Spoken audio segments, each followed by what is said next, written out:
변호사님, 요즘 갑상선암 관련 보험금 분쟁 이야기가 많은데요. 특히 림프절로 퍼졌다고 하면 일반암으로 보상이 가능하다는 얘기가 들리더라고요. 이게 정말 가능한 건가요? 요즘 보험업계에서 굉장히 핫한 쟁점 중에 하나지. 요즘 그래서 굉장히 진짜 많이 듣는 질문인데, 갑상선암이 목 림프절로 전이가 되면 C77 코드가 붙는 경우가 있는데, 이건 일반암 코드야. 근데 보험금은 소외감 기준으로 처리되는 경우가 많으니까 당연히 억울할 수밖에 없지. 오늘 이 얘기는 아주 차근차근 얘기를 해야 될 것 같아. 그럼 갑상선암의 림프절 전이라는 게 정확히 뭔지 알려주세요. 좋아. 갑상선암 중에 유두암, 특히 림프절로 잘 전이 돼. 중심경부 림프절로 잘 가는데, 이게 전이가 되면 암의 병기도 올라가고 수술 방법이 굉장히 복잡해져. 예후도 달라져. 그러니까 이게 보험금 지급 기준에도 진짜 중요한 포인트가 되지. 게다가 림프절 전이를 생각을 해보면 단순한 조직 증식하고는 달라. 의학적으로 확실히 암세포가 퍼졌다는 거니까. 치료 과정도 다르고 재발률도 달라. 그러니까 보험금에서 일반암 기준으로 봐야 한다는 주장이 충분히 나올 수 있지. 근데 C77은 일반암 코드라고 하셨잖아요. 그럼 당연히 그냥 일반암 진단비가 나와야 하는 거 아닌가요? 원칙적으로는 이 PD 말이 맞지. C77은 2차성 악성 신생물이란 뜻이고 전이된 암을 의미해. 그러니까 이건 국제적으로 통용되는 기준이기도 하고, 근데 보험사들은 원래 암이 갑상선에서 생긴 거니까 원발 부위를 기준으로 삼겠다는 약관 조항을 내세워서 소외감으로만 지급을 하려고 하지. 문제는 이게 설명이 충분히 안 된 채로 계약이 체결된 경우가 굉장히 많다는 거야. 그러면 소비자 입장에서는 진짜 손해보는 셈이지. 그럼 최근에 대법원이 이 부분에 대한 판단을 내렸다고 들었는데요. 맞아. 2024년 3월에 나온 대법원 판결이 하나 있어.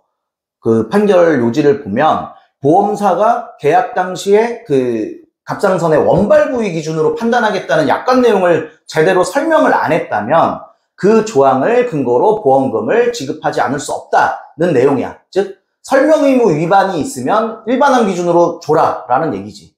그러니까 이건 소비자한테 굉장히 중요한 무기야. 진단서에 C77이 명시되어 있다면 충분히 문제 제기를 할 수 있는 이제 근거가 생겼어.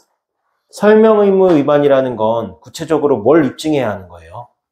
첫째로 진단서에 C77 코드가 분명히 있어야 돼. 두 번째, 병리 결과지나 수술 기록지에 림프절 전이 사실이 나와야 되고, 그리고 계약 당시 받은 청약서, 상품 설명서, 계약서 이런 데서 원발 부위 기준 조항이 실제로 설명됐는지를 따져봐야 돼. 설계사 말만 믿고 넘어갔다가 나중에 보험사 쪽에서 우린 다 설명했다 이렇게 주장해버리면 자료로 남아있는 게 없으니까 사실 자료로 남기는 게 가장 중요하거든. 그래서 녹취록, 설명서 등등을 다 고객이 일일이 다 챙기시는 게 좋지. 그럼 보험사 쪽에서는 어떤 대응을 할까요? 요즘 보험사들 진짜 철저하게 대응해. 갑상선 부분에 대해서 특히 설계사 진술서, 전화 녹취, 계약 당시 서명 자료 이런 거 다 꺼내와서 우리 설명 다 했다는 식으로 해. 그래서 일반인이 혼자 싸우기엔 솔직히 쉽지 않지. 그리고 요즘은 시대가 많이 변해서 보험사들도 AI를 많이 이용하거든. 그래서 AI 자동심사 시스템 이런 걸 해서 코드만 보면 바로 소외감으로 처리를 해버리는 거야, 보험사에서도. 그러니까 초기에 제대로 대응 안 하면 보험금 놓치게 되지. 그럼 결국 전문가 도움을 받아야 일반암 지급이 가능한 걸까요? 이건 혼자 진단서 하나 들고 가서 되는 게 아닌 건 맞아. 전체 진료 기록, 그리고 병리 결과지, 계약 서류, 다 정리해서 논리적으로 접근을 해야 돼. 말 그대로 전략이 필요한 사건이 되겠지. 보험 전문 변호사나 전문가 도움 받는 가장 현실적인 방법은 맞아. 경우에 따라서 분쟁 조정이나 소송까지도 염두를 해야 되고, 이때 근거 자료가 얼마나 잘 정리되어 있느냐가 승패를 좌우하니까.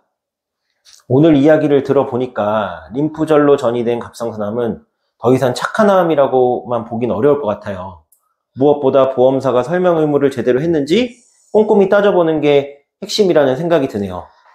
맞아. 그래서 이제 일반적으로 갑상선이라고 하면 우리나라 사람들이 생각을 할 때 치사율이 그렇게 높지 않은 암으로만 알고 계신 경우들도 많고, 그래서 진단서에 C77 코드가 있으면 희망이 있는 거야. 무조건 소외감이라고 단정하지 말고 자료 챙겨서 전문가랑 상의해봐.